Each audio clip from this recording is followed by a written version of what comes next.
ক্ষমতাচ্যুত আসাদ সরকার রাশিয়ায় প্রায় $200 মিলিয়ন পাচার করেছে। এই অর্থ রাশিয়ার পাচার করা হয়েছে মার্চ 2018 থেকে সেপ্টেম্বর 2019 সালের মধ্যে।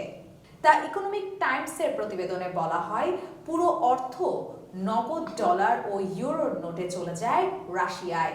সিরিয়ার কেন্দ্রীয় ব্যাংক থেকে মস্কোর ভনুকোভে বিমানবন্দরে এই চালান পাঠানো হয়েছিল। পশ্চিমা নিষেধাজ্ঞার অধীনে থাকা রাশিয়ার ব্যাংকগুলোতে এই অর্থ জমা করা হয়েছিল। রাশিয়া সিরিয়ার জন্য একটি আর্থিক লাইফলাইন হয়ে উঠেছিল, যাকে একসময় মারাত্মক বৈদেশিক মুদ্রার ঘাটতির মুখে পড়তে হয়েছিল।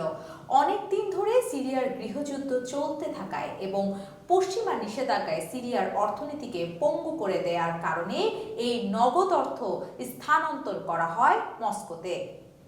এদিকে নিয়ার ইস্টার্ন অ্যাফেয়ার্সের সাবেক মার্কিন সহকারী পররাষ্ট্রমন্ত্রী ডেভিড শেঙ্কার বলেছেন, আসাদ সরকারকে এই সময় বিদেশে অর্থ পাচার করতে হয়েছে বা একটি নিরাপদ আশ্রয়ের সন্ধান করতে হয়েছে, যাতে তারা প্রয়োজনের সময় তা সদ্ব্যবহার করতে পারে।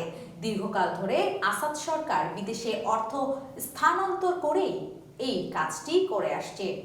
সিরিয়ার লিগ্যাল ডেভেলপমেন্ট প্রোগ্রামের একজন সিনিয়র গবেষক ইয়াদ হামিদ নিশ্চিত করেছেন যে পশ্চিমা নিষেধাজ্ঞা এড়াতে আসাদ সরকারের জরুরি তহবিল হিসেবে ভূমিকা রেখেছে রাশিয়া, যার মধ্য দিয়ে সিরিয়ার বাহিরে আসাদ পরিবারের সম্পদ ক্রমেই বাড়ছিল।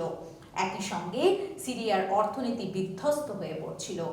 আসাদ পরিবার, বিশেষ করে ফার্স্ট লেডি আসমা আল আসাদ, দেশের অর্থনীতির মূল অংশগুলোকে নিয়ন্ত্রণ করতেন, যার মধ্যে মাদক পাচার ও জ্বালানি চোরাচালানের মতো কর্মকাণ্ড ছিল।